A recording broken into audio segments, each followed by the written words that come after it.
प्रेम से बोलिए श्री सत्यनारायण भगवान की जय। प्यारे भक्तों, आज पूर्णिमा के दिन श्री सत्यनारायण भगवान की व्रत कथा सुनी जाती है। सत्यनारायण भगवान की कथा सुनने से सौभाग्य की प्राप्ति होती है। साथ ही इस कथा से मन में श्रद्धा भाव आता है। जीवन के दुख और दरिद्रता का नाश होता है। घर परिवार में सुख शांति बनी रहती है। इस कथा के सुनने से मानसिक शांति के साथ साथ धन्य धान्य की वृद्धि होती है, संतान सुख मिलता है और परिवार का दायरा बढ़ाता है। इस कथा के श्रवण से शत्रुओं का नाश होता है और विजय मिलती है। लंबी आयु और अच्छे स्वास्थ्य की प्राप्ति होती है। सत्यनारायण भगवान जी की कथा को किसी भी शुभ काम की शुरुआत से पहले या मनोकामना पूरी होने पर सुनाया जाता है। पूर्णिमा के दिन सत्यनारायण भगवान की कथा कराना और श्रवण करना बहुत ही शुभ माना जाता है। श्री सत्यनारायण भगवान की व्रत करने और कथा सुनने से सत्यनारायण भगवान अपने भक्तों की हर मनोकामना को पूर्ण करते हैं। इसलिए कथा को बड़े ही श्रद्धा और प्रसन्न मन से पूरा अवश्य सुनिएगा और भगवान के सामने अपनी मन की इच्छा अवश्य रखिएगा। भगवान आप सभी भक्तों की हर मनोकामना को पूर्ण करे। इसी मंगल कामना के साथ आज की कथा शुरू करते हैं। आपसे हमारी निवेदन है कि इस कथा को ज्यादा से ज्यादा शेयर करें। प्रेम से बोलिए श्री सत्यनारायण भगवान की जय। एक समय की बात है, नैमिषारण्य तीर्थ में सौनकादि 88,000 ऋषियों ने श्री सूत जी से पूछा, हे प्रभु, इस कलयुग में वेद विद्या रहित मनुष्य को प्रभु भक्ति किस प्रकार मिल सकती है तथा उनका उद्धार कैसे होगा? हे मुनि श्रेष्ठ, कोई ऐसा तप बताइए जिससे थोड़े समय में ही पुण्य मिले और मनोवांछित फल भी मिल जाए। इस प्रकार की कथा सुनने की हम इच्छा रखते हैं। सर्व शास्त्रों के ज्ञाता सूत जी बोले, हे वैष्णवों, मैं पूज्य आप सभी ने प्राणियों के हित की बात पूछी है, इसलिए मैं एक श्रेष्ठ व्रत को आप लोगों को बतलाऊंगा जिसे नारद जी ने लक्ष्मी नारायण जी से पूछा था और लक्ष्मीपति ने मुनि श्रेष्ठ नारद जी से कहा था। आप सब इसे ध्यान से सुनिए। एक समय की बात है, योगीराज नारद जी दूसरों के हित की इच्छा लिए अनेकों लोकों में घूमते हुए मृत्यु लोक में आ पहुंचे। यहाँ उन्होंने अनेक योनियों में जन्मे प्राय सभी मनुष्यों को अपने कर्मों द्वारा अनेकों दुख से पीड़ित देखा। उनका दुख देख नारद जी सोचने लगे कि कैसा यत्न किया जाए इसके करने से निश्चित रूप से मानव के दुखों का अंत हो जाए। इसी विचार पर मनन करते हुए वह विष्णु लोक में गए। वह देवों के इस भगवान नारायण की स्तुति करने लगे, जिनके हाथों में शंख, चक्र, गदा और पद्म थे। गले में वरमाला पहने हुए थे। स्तुति करते हुए नारद जी बोले, हे भगवान, आप अत्यंत शक्ति से संपन्न हैं। मन तथा वाणी भी आपको नहीं पा सकती है। आपका यदि मध्य तथा अंत नहीं है, निर्गुण स्वरूप सृष्टि के कारण भक्तों के दुख को दूर करने वाले आपको मेरा नमस्कार है। नारद जी की स्तुति सुन विष्णु भगवान बोले, हे मुनि श्रेष्ठ, आपके मन में क्या बात है? आप किस काम के लिए पधारे हैं, उसे निसंकोच कहो। इस पर नारद मुनि बोले कि मृत्यु लोक में अनेक योनियों में जन्मे मनुष्य अपने कर्मों के द्वारा अनेकों दुख से दुखी हो रहे हैं। हे नाथ, आप मुझ पर दया रखते हैं तो बताइए कि वो मनुष्य थोड़े प्रयास से ही अपने दुखों से कैसे छुटकारा पा सकते हैं। श्री हरि बोले, हे नारद, मनुष्य की भलाई के लिए तुमने बहुत ही अच्छी बात पूछी है, जिसके करने से मनुष्य मोह से छूट जाता है। वह बात मैं कहता हूँ, उसे सुनो। स्वर्ग लोक व मृत्यु लोक दोनों में एक दुर्लभ उत्तम व्रत है जो पुण्य देने वाला है। आज प्रेम वश होकर मैं उसे तुमसे कहता हूँ। श्री सत्यनारायण भगवान का यह व्रत अच्छी तरह विधान पूर्वक करके मनुष्य तुरंत ही यहाँ सुख भोग कर मरने पर मोक्ष पाता है। श्री हरि के वचन सुन नारद जी बोले कि उस व्रत का फल क्या है और उसका विधान क्या है। यह व्रत किसने किया था, इस व्रत को किस दिन करना चाहिए, सभी कुछ विस्तार से बताए।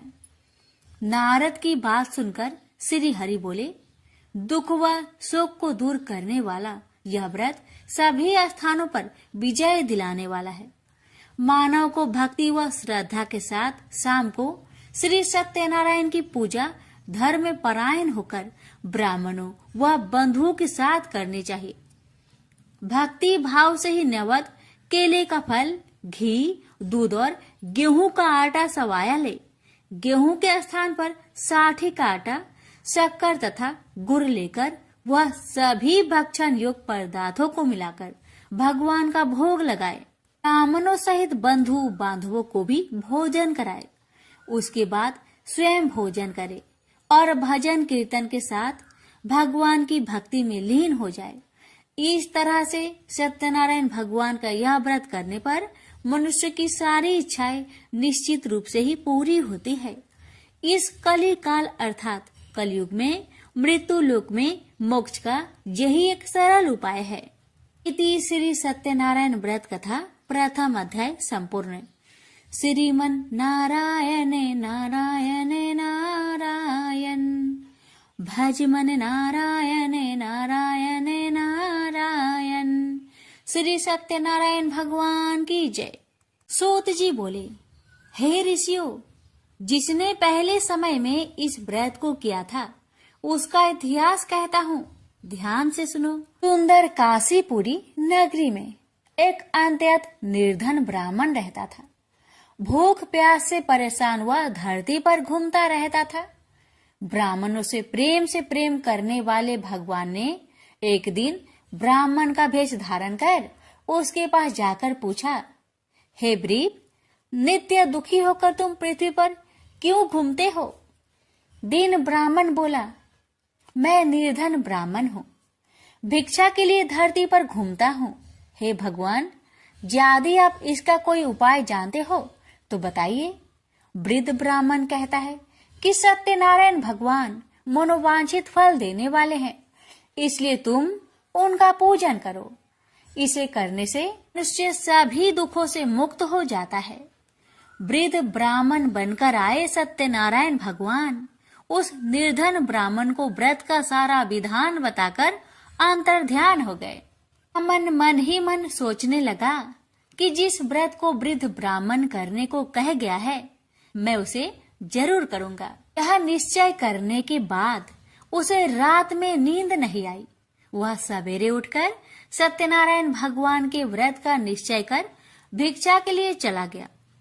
उस दिन निर्धन ब्राह्मण को भिक्षा में बहुत धन मिला, जिससे उसने बंधु बांधवों के साथ मिलकर श्री सत्यनारायण भगवान का व्रत संपन्न किया। भगवान सत्यनारायण का व्रत संपन्न करने के बाद वह निर्धन ब्राह्मण सभी दुखों से छूट गया और अनेक प्रकार की संपत्तियों से युक्त हो गया।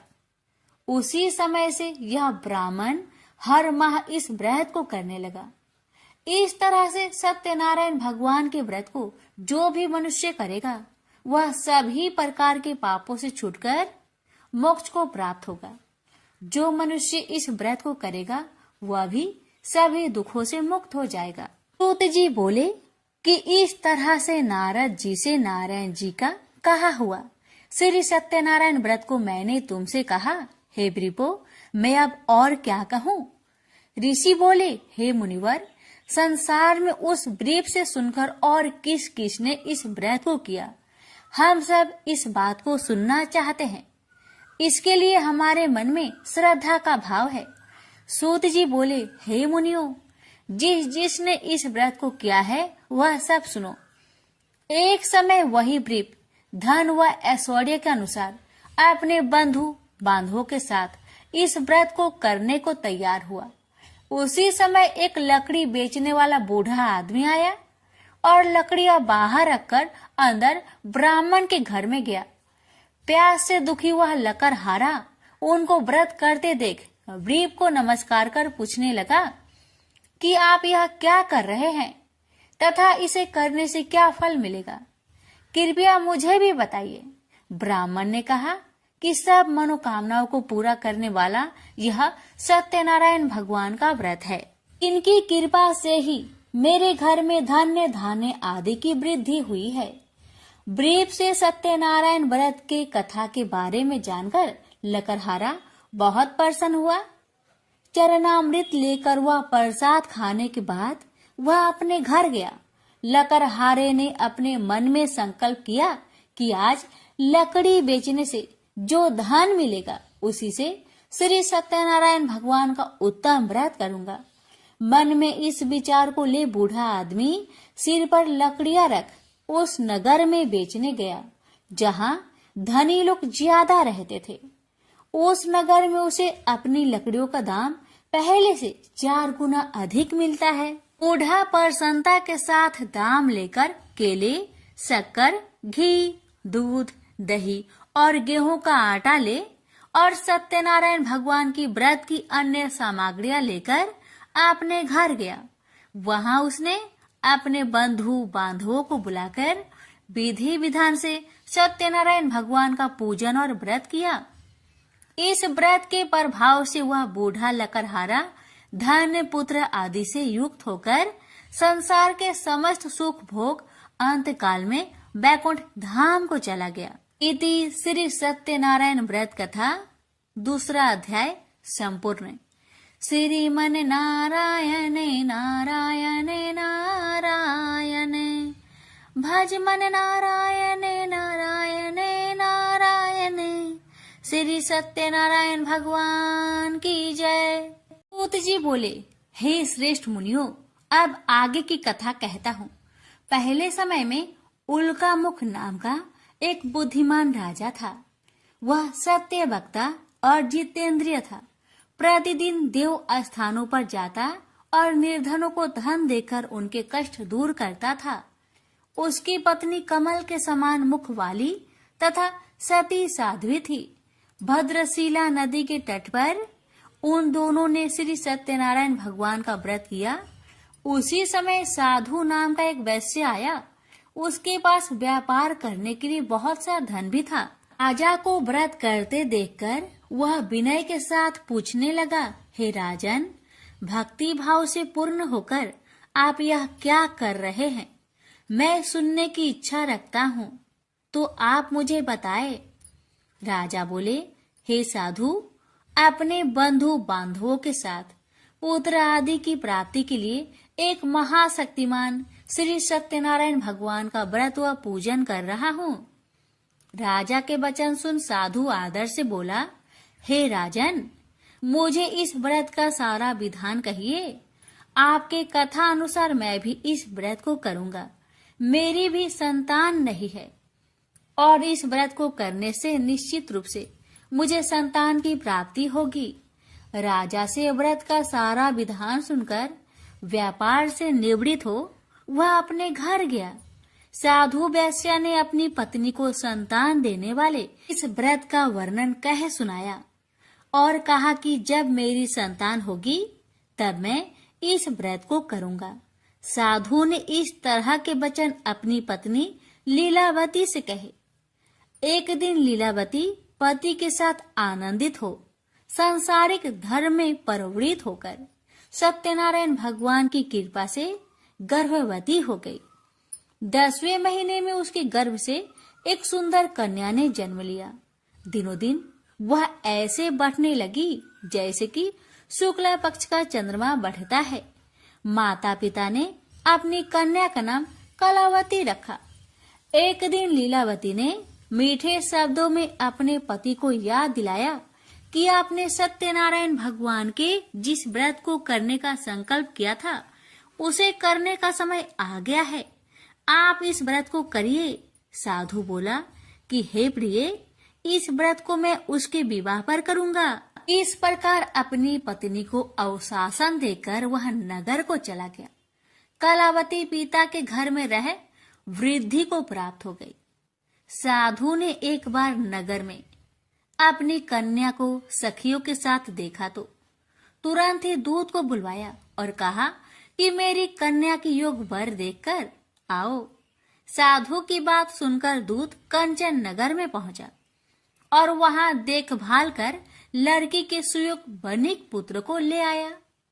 सुयोग लड़के को देख साधु ने बंधु बांधवों को बुलाकर अपनी पुत्री का विवाह कर दिया। लेकिन दुर्भाग्य की बात ये कि साधु ने अभी भी श्री सत्यनारायण भगवान का व्रत नहीं किया। इस पर श्री भगवान क्रोधित हो गए और श्राप दिया कि साधु को अत्यधिक दुख मिले। अपने कार्य में कुशल साधु बनिया जमाई को लेकर समुद्र के पास स्थित होकर रत्नासारपुर नगर में गया। वहां जाकर दामाद ससुर दोनों मिलकर चंद्रकेतु राजा के नगर में व्यापार करने लगे।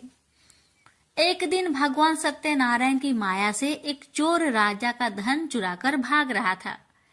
उसने राजा के सिपाहियों को अपना पीछा करते देख चुराया हुआ धन वहां रख दिया जहां साधु अपने जमाई के साथ ठहरा हुआ था। राजा के सिपाहियों ने साधु वैश्या के पास राजा का धन पड़ा देखा तो वह ससुर जमाई दोनों को बांधकर प्रसन्नता से राजा के पास ले गए और कहा कि उन दोनों चोरों को हम पकड़ लाए हैं, आप आगे की कार्रवाई की आज्ञा दे।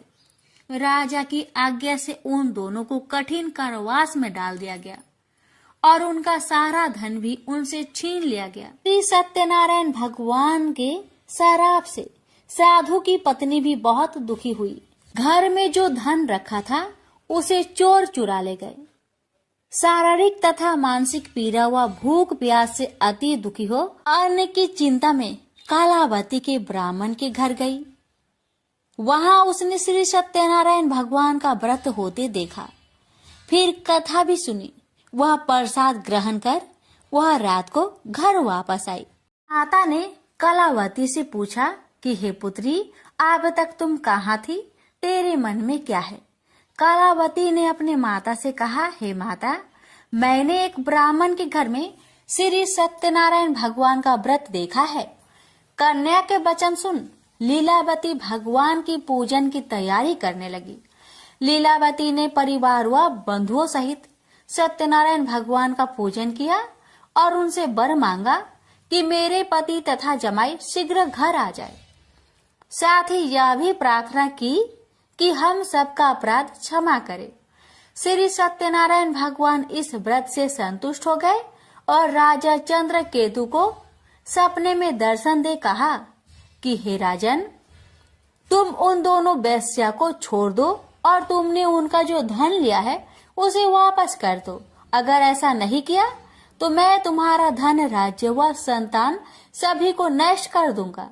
राजा को यह सब कहकर वह अंतर्ध्यान हो गए। अतः काल सभा में राजा ने अपना सपना सुनाया। फिर बोले कि बानिक पुत्र को कैद से मुक्त कर सभा में लाओ।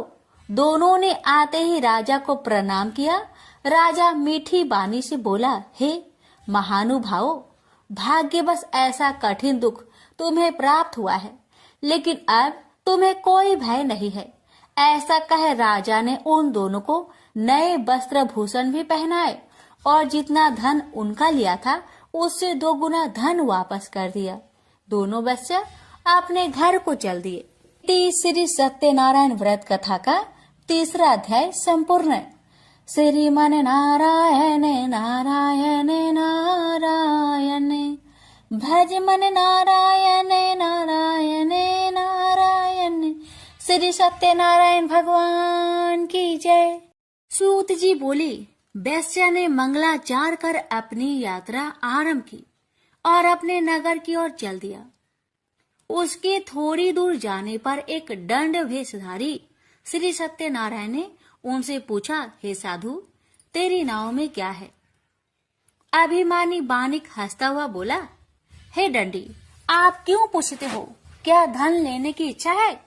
मेरी नाव में तो बेल व पत्ते भरे हुए हैं। वैश्य के कठोर वचन सुन भगवान बोले, तुम्हारा वचन सत्य हो। डंडी ऐसे वचन कहे वहां से दूर चले गए। कुछ दूर जाकर समुद्र के किनारे बैठ गए। डंडी के जाने के बाद साधु वैश्य ने नित्य क्रिया के पश्चात नाव को ऊंची उठते देखकर अचंभा माना और नाव में बेल पत्ते आदि देख वह मूर्छित हो जमीन पर गिर पड़ा। मूर्छा खोलने पर वह अत्यंत शोक में डूब गया। तब उसका दामाद बोला कि आप शोक न मनाए, यह डंडी का श्राप है, इसलिए हमें उनकी शरण में जाना चाहिए, तभी हमारी मनोकामना पूरी होगी।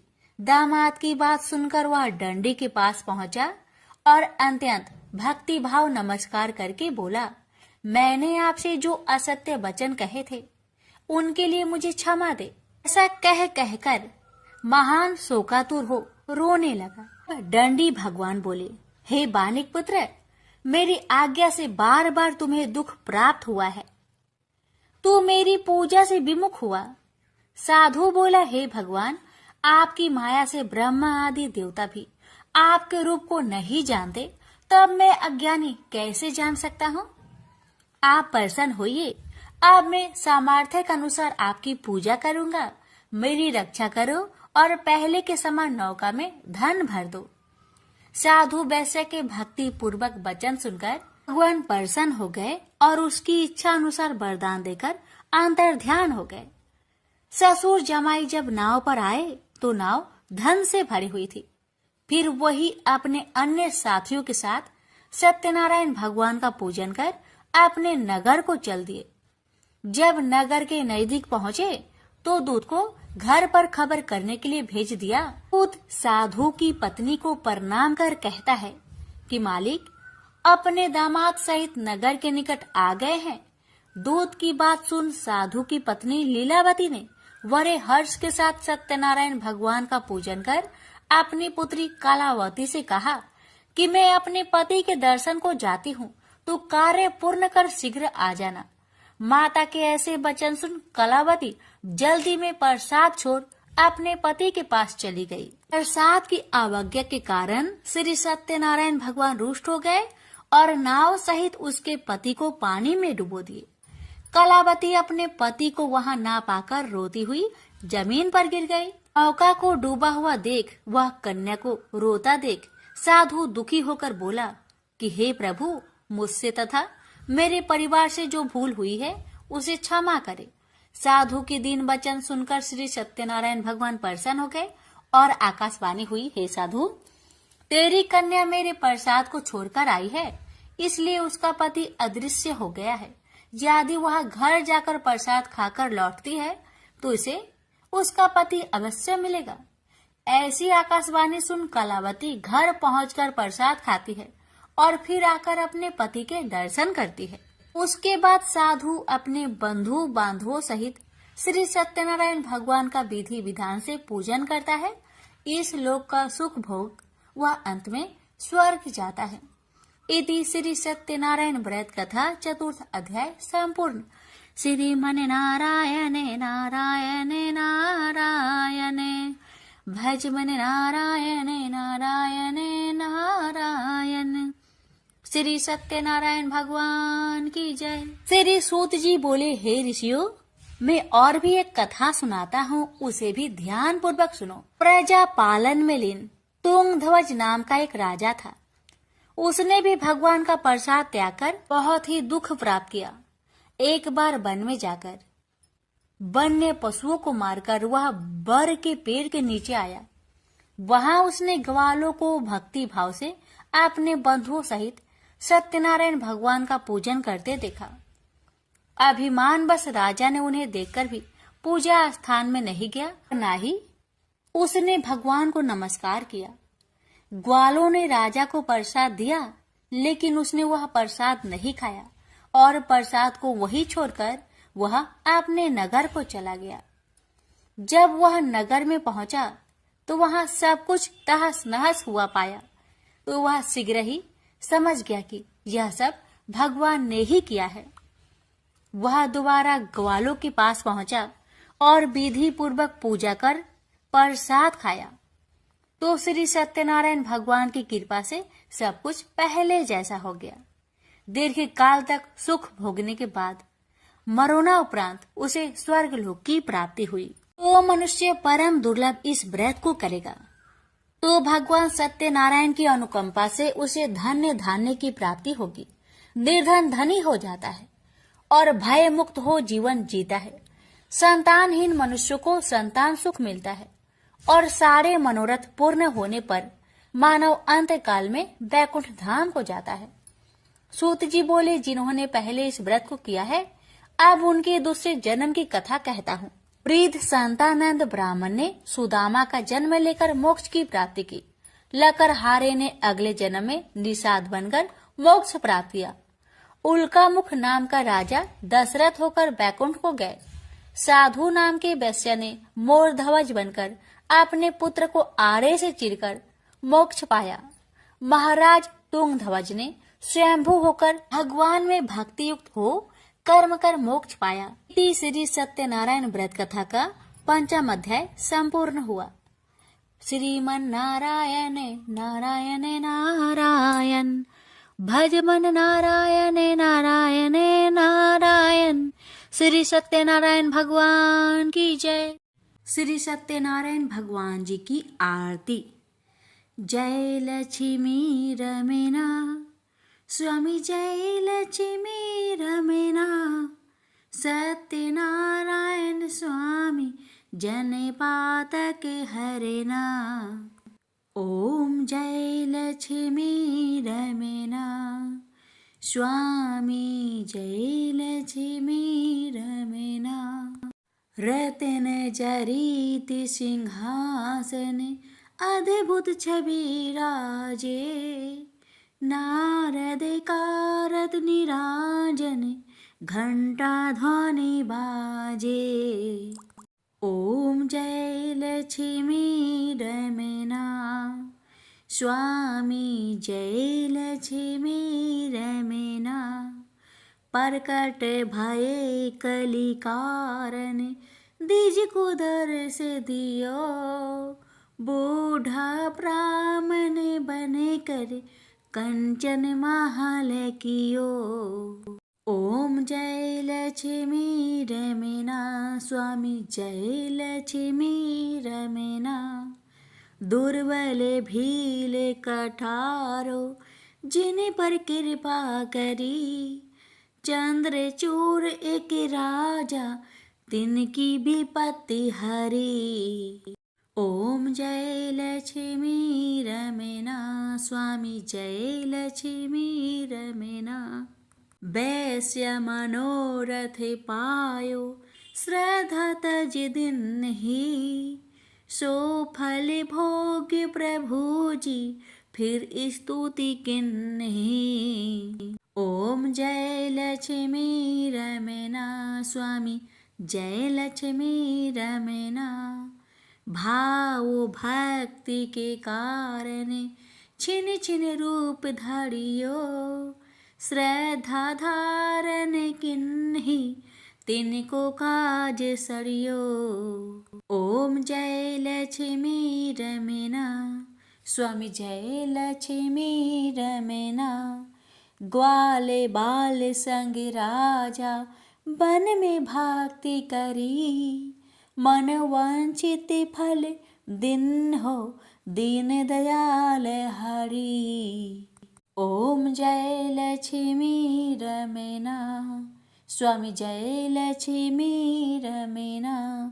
चढ़त प्रसाद सवायो कदली फल मेवा।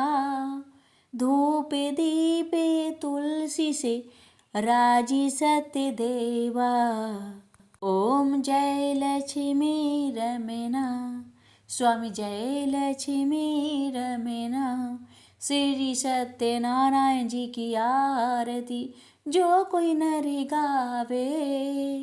रिद्धि सिद्धि सुख संपत्ति सहज रूप पावे। जय लक्ष्मी रमेना स्वामी, जय लक्ष्मी रमेना। सत्यनारायण स्वामी जन पातक हरेना। प्रेम से बोलिए श्री सत्यनारायण भगवान की जय।